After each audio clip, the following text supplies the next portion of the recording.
আসসালামু আলাইকুম। আমরা এখন সিলেট চা বাগান আছি, আমাদের ফ্যামিলি সবাই সকল সদস্য আছে এখানে।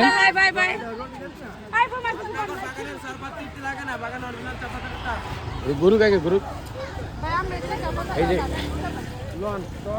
এই যে সবাই আছে এখানে।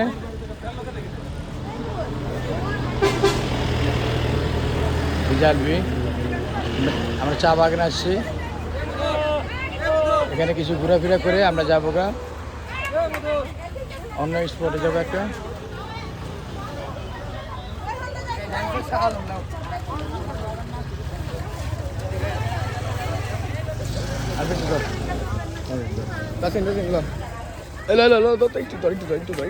মামা একটু আমরা